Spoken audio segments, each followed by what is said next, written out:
Good morning everyone, नमस्ते, राधे राधे। कैसे हो आप सभी? आई रियली होप कि आप लोग खुश होगे, अच्छे होगे और बिल्कुल मज़े में होगे।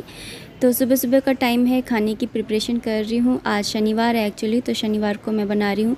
ज़्यादातर मोस्टली मैं काली दाल बनाती हूँ, या तो काली उड़द की दाल बना लो या फिर काली मसूर की दाल। तो वो मैंने ले ली है और अच्छे से इसको वॉश कर लूँगी, 2-3 बार धो लूँगी, क्योंकि धो लेना ही बेटर है, क्योंकि इसमें पता नहीं कितने केमिकल्स और कितने क्या होता है। तो मैं इसको 3-4 बार धोऊंगी, फिर उसके बाद में इसको बस भिगो करके और रख दूँगी, क्योंकि थोड़ी हार्ड होती है ना, तो इसको थोड़ा कुक होने में टाइम लगता है। अगर भिगो के रख दो तो फिर जल्दी से बन जाती है।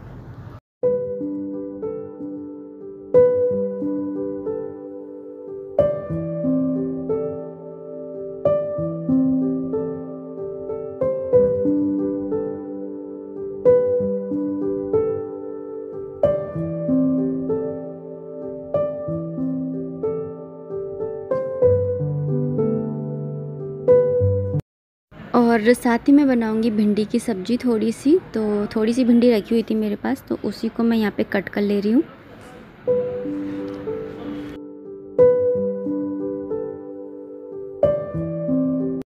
तो सुबह पूजा करने के बाद में मेरा यही काम रहता है कि मैं सबसे पहले जो भी मुझे सब्ज़ी वगैरह बनानी होती है, वो सब्ज़ी मैं कट करके रख लेती हूँ। अगर कट करने वाली होती है तो, और भिगो के रखने वाली होती है तो भिगो के रख देती हूँ। और उसके बाद में ये स्लैब के यहाँ पे, सिंक के यहाँ पे पूरी स्लैब ही पोंछती हूँ फिर, लेकिन यहाँ पे साइड से मैं इधर की साइड से धोती भी हूँ, कई बार आपको बताया भी है। तो यहाँ पर बस मैं वही जो डेली का मॉर्निंग का मेरा रहता है पूजा के बाद का, वो काम कर रही हूँ मैं।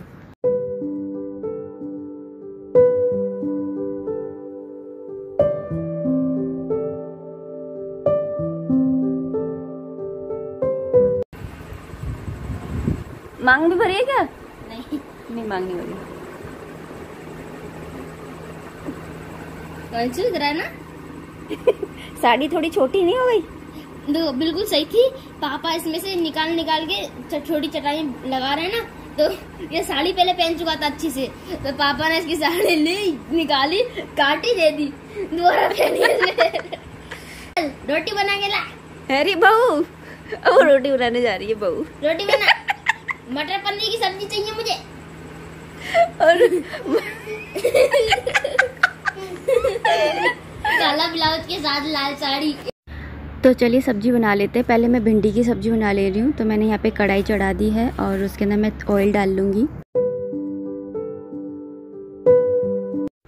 एक्चुअली मैं यहाँ देखने लग गई थी कि इसके अंदर कितना नमक बचा और कितना नहीं, और फिर जब मैंने इसको उठाया ही था तो सोचा चलो इसको पोंछ भी देते हैं। तो जब भी जो भी, ऐसा नहीं है कि है ना कुछ सोच के ही सफाई करती हूँ, जो चीज़ जब पड़ जाती है हाथ में तभी मैं सफाई कर लेती हूँ। इसमें नमक भी ख़त्म होने वाला है, तो इसको भी मुझे भरना ही है। और यहाँ पे भिंडी ना बिल्कुल थोड़ी सी है, हर्षित के लायक बन जाएगी, क्योंकि वो दाल है ना ये वाली काली मसूर की, वो कम ही खाता है। तो थोड़ी सी दाल खा लेगा और थोड़ी सी भिंडी की सब्ज़ी हो जाएगी। और यहाँ पर मैं ना, जब तक तेल वगैरह गर्म हो रहा है ना, मैं कभी भी किचन में ना ऐसे खाली खड़ी नहीं होती हूँ कि जैसे कुछ काम, मतलब जैसे तेल गर्म हो रहा है या दूध गर्म हो रहा है या कुछ भी चीज़ बन रही होती है ना, तो मैं कुछ ना कुछ करने लग जाती हूँ। तो यहाँ पे मैं ना जहाँ पे नमक रखा रहता है ना, वहाँ पे मैंने थोड़ा सा इस तरह से डेकोरेट करके रखा हुआ है, तो उसको साफ़ करने लग गई थी। और साथ में तेल गर्म हो गया था तो मैंने सब्ज़ी भी छोंक दी। तो इस तरह से मैं ना दोनों मतलब काम करती रहती हूँ, कि इधर उधर मतलब एक खड़ी नहीं रहती, कहने का मतलब ये है। और अब जो, क्योंकि है ना कोरोना की दूसरी स्टेज चल रही है, तो कह रहे हैं कि ये वाली स्टेज जो है वो पहले वाली से बहुत ही ज़्यादा ख़तरनाक है, और उसके बाद में जो तीसरी स्टेज आएगी वो तो और भी ज़्यादा ख़तरनाक है। तो व्हाट्सएप पे एक वो आया था मैसेज कि पहला चरण, दूसरा चरण, तीसरा चरण छोड़िए, सिर्फ भगवान के चरणों पर विश्वास रखिए। तो बिल्कुल अपने भगवान पे विश्वास रखिए, और जो आपके चरण हैं उन्हें आप अपने घर में रखिए। बहुत ज़्यादा ज़रूरी हो तभी आप घर के बाहर निकलिए, वरना मत निकलिए। क्योंकि अब ये ना मेरे हस्बैंड जी की भी तबीयत है ना कुछ ठीक नहीं है, और अब तो ऐसा हो गया है कि अगर ज़रा सा भी बुखार भी होता है ना, तो ऐसा लगता है कहीं वो तो कोरोना तो नहीं हो गया है, चाहे सिंपल ही बुखार क्यों ना हुआ हो। तो यहाँ पर मैंने सब्ज़ी जो है भिंडी की, उसको छोंक दिया है, और यहाँ पर मैंने दाल भिगो करके रखी थी, उस दाल को भी मैं यहाँ पर गैस पर चढ़ा दूँगी। तो यहाँ पे मैंने कुकर के अंदर दाल डाल ली है, पानी डाल दिया है, नमक और हल्दी डाल करके बस इसमें सीटियाँ ले लूँगी। तो मैंने सुबह भिगो दी थी, इसलिए जल्दी से हो जाएगी। वैसे ये वाली जो दाल होती है ना काफ़ी देर में बनती है, और ये वो वाली दाल है काली मसूर की, जो राजमा के साथ डलती है ना, वो वाली दाल है।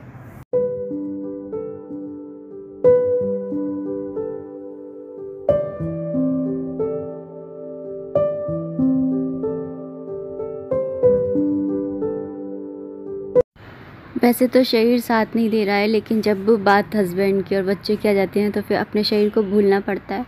और हस्बैंड जी की तबीयत ठीक नहीं है, लेकिन मेरी भी ठीक नहीं है, तो फिर भी है ना काम तो करना ही है। तो जब जितनी देर खड़ी रहती हूँ उतनी देर फिर सफाई वगैरह भी कर लेती हूँ। यहाँ पे कुछ वेजिटेबल्स भी आई हैं, तो उन वेजिटेबल्स को ही मैं उठा करके रख रही हूँ। मिर्चियों को मैंने धो लिया था और धो करके अच्छे से कपड़े से पोंछने मतलब सुखाने के लिए रख दिया था। जब ये सूख गई हैं तो उसके बाद में मैं इसे टिफ़िन के अंदर इस तरह से भर करके और इसके ऊपर ना एक और कागज़ लगा करके रख दूँगी। इस तरह से मिर्चियाँ ना काफ़ी दिन तक चल जाती हैं, बिल्कुल भी ख़राब नहीं होती हैं। और आप चाहें तो जैसे स्कूल की कॉपियाँ होती हैं ना बच्चों की, तो पुरानी बच जाती हैं तो उसके पेपर्स का यूज़ कर सकते हैं, या फिर जो वाले पेपर आते हैं ना टिश्यू पेपर्स, उनका यूज़ कर सकते हैं। इसी तरह से मैंने ये अदरक रख रखी है, नीचे एक कागज़ बिछा रखा है, उसके ऊपर मैं देखिए इस तरह से एक कागज़ और रख देती हूँ। तो इस तरह से अदरक भी काफ़ी दिन तक फ्रेश बनी रहती है। तो इस तरह से दोनों को मैं उठा करके रख दूँगी। और यहाँ पर मैं ना चटनी बना रही हूँ, तो मेरे पास टमाटर रखे हुए हैं, मिर्ची भी रखी हुई है, धनिया भी है और पुदीना भी है।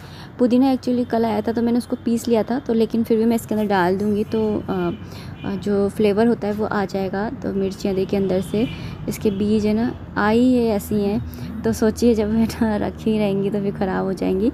इसलिए जो मिर्चियाँ थोड़ी ऐसी थी ना ख़राब सी लग रही थी, तो उन मिर्चियों को मैंने ले लिया है। और चटनी के अंदर पता है मैं क्या करूँगी कि लाल मिर्ची नहीं डालूँगी, क्योंकि हरी मिर्ची है ना मैं ज़्यादा सी डाल रही हूँ इसलिए, तो लाल मिर्ची नहीं डालूँगी। तो अगर मैं इन मिर्चियों को उसमें मिला देती ना तो फिर वो और मिर्चियाँ जो रखी है ना मैंने वो भी ख़राब हो जाती। इसलिए मैंने इनको है ना सोचा कि चलो इनका तो चटनी बना ली जाए।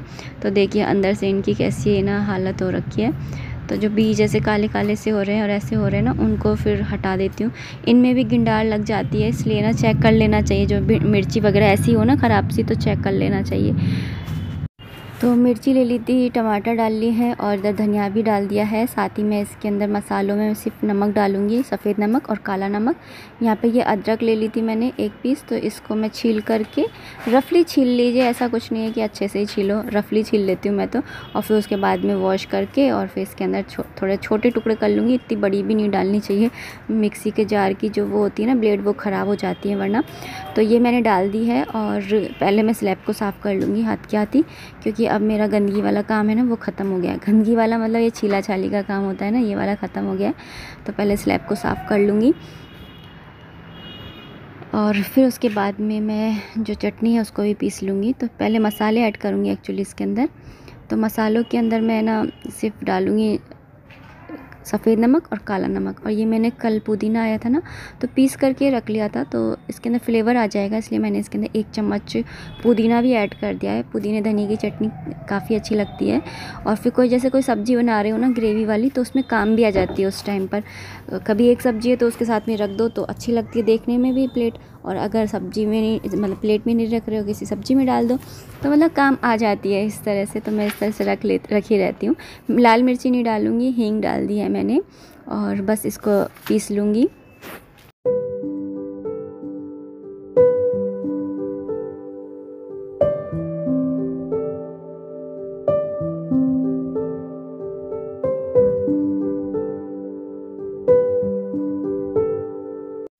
तो चलिए अब दाल में भी मैं तड़का लगाना स्टार्ट कर दिया है। यहाँ पर मैंने ना दाल जो मेरी बॉईल हो गई थी ना, तो उसमें मैंने एक टमाटर भी डाल दिया था एक्चुअली। तो यहाँ पे मैंने प्याज को भून लिया, फिर उसके बाद में मैंने इस टमाटर को भी ऐड कर लिया है और अच्छे से मैश कर लूँगी। कई बार ना टमाटर कुछ ऐसे होते हैं कि है ना बहुत ही मतलब ढीठ टाइप होते हैं जो कुक नहीं होते हैं, तो दाल के अंदर डाल दो ना तो फिर वो थोड़े सॉफ्ट हो जाते हैं। फिर उसके बाद में ना कढ़ाई में जाते से ही आराम से जल्दी से सॉफ्ट हो जाते हैं, इसलिए मुझे सही लगता है। और इस दाल को मैं थोड़ा सा चम्मच से ही ना घोंट लूँगी, मतलब मैश कर लूँगी, जैसे कि खड़ी खड़ी दाल होती है ना वो अच्छी नहीं लगती है। इसलिए दाल में ना थोड़ा कम ही पानी डालना चाहिए, फिर बाद में डाल लो गर्म करके। लेकिन है ना कभी भी दाल बनाओ ना तो कम ही पानी डालना चाहिए हिसाब का, जिससे दाल भी जल्दी कुक होती है और साथ ही ना घोटने में भी है ना सही रहता है। यहाँ पे मैंने हल्दी पाउडर मैंने पहले डाल दिया था, लेकिन यहाँ पे मैंने थोड़ा सा और डाल दिया है, क्योंकि दाल जो है ना वो काली दाल है ना तो कलर नहीं आता है अच्छा सा। यहाँ पे मैंने धनिया पाउडर भी डाल दिया है, साथ में लाल मिर्ची पाउडर डाल दिया है। अच्छे से मैश कर लूँगी, भून लूँगी और उसके बाद में मैं इसके अंदर ना जो दाल मैंने बॉईल करके रखी है उस दाल को ऐड कर दूँगी।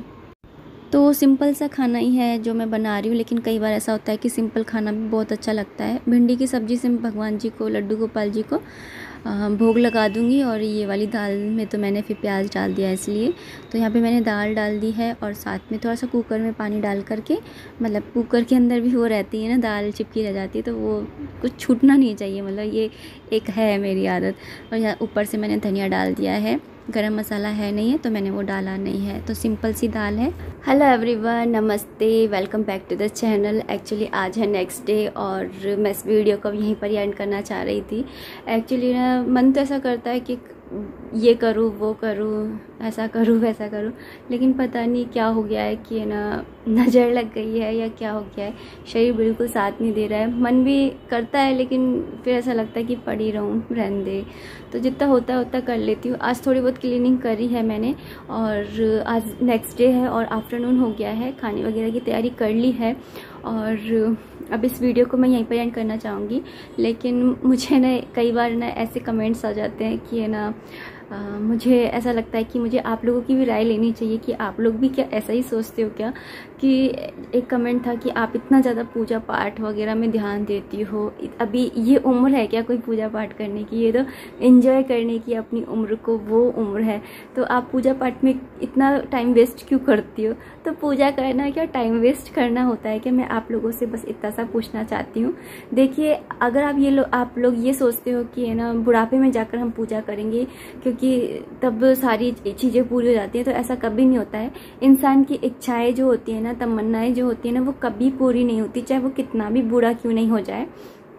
तो है ना, मुझे बहुत ही फनी सा एक वो याद आ रहा है कि है ना, एक बार अकबर और बीरबल के बीच में ये वाली बात ही हो गई थी। तो अकबर बोल रहे थे कि है ना बुढ़ापे में ही करनी चाहिए पूजा वगैरह, क्योंकि ना बुढ़ापे में सारी इच्छाएं मर जाती है। तो बीरबल जी बोलते हैं कि चलिए आपको दिखाता हूँ कि आपके राज्य में एक है ना बूढ़ा सा आदमी है जो मरण शैया पे लेटा हुआ है और आप उससे मिलने चलिए, साथ में अपनी बेटी को ले चलिए, राजकुमारी को। तो वो बोलते हैं कि ठीक है ले चलते हैं। तो वो राजकुमारी को लेकर जाते हैं। तो उस जो मरण शैया पे लेटा हुआ होता है ना आदमी, वो उस राजकुमारी को ही टुकर टुकर देखता रहता है, क्योंकि पहले के समय जो होता था ना, तो उसमें लड़कियों को इतना देखने को मिलता नहीं था, लड़कों को।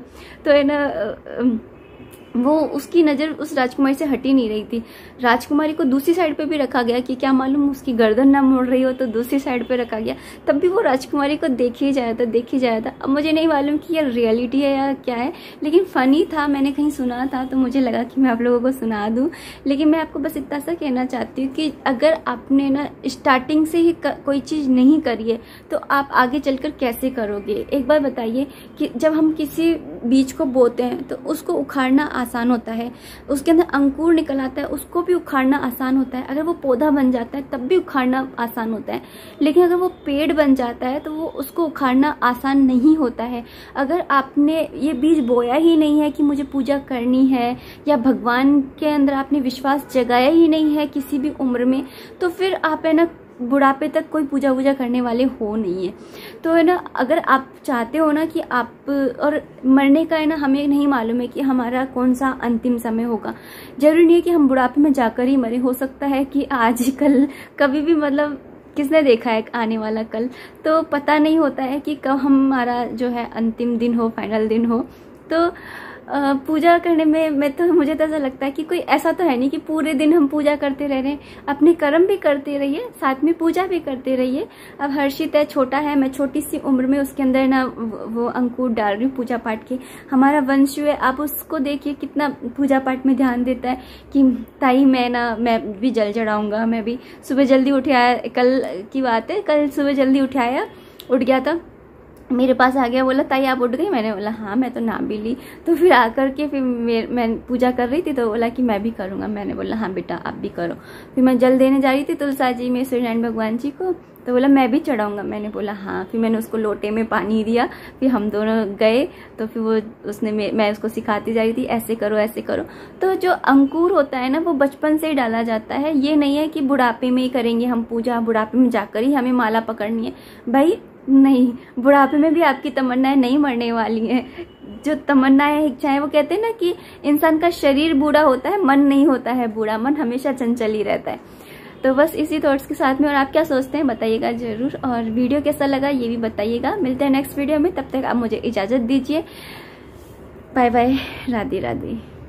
और हाँ, घर पे रहिए, स्टे होम और स्टे ब्लेस्ड, अपना ध्यान रखिए, खूब सारा पानी पीजिए, जब बहुत ज़्यादा ज़रूरत हो तभी घर के बाहर निकलिए, वरना मत निकलिए। N95 का मास्क यूज़ कीजिए और गर्म पानी पीजिए, जो भी आप कर सकते हैं वो कीजिए, जो अभी कहीं से भी नॉलेज मिले वो कीजिए। इम्यूनिटी पावर अच्छी होगी ना तो कोरोना वोरोना कहीं लगने वाला नहीं है, और इम्यूनिटी पावर अगर कम होगी तो फिर थोड़े चांसेस रहते हैं। तो अपना ध्यान रखिए, खुश रहिए, कीप एंजॉइंग। जय माता दी, राधे राधे।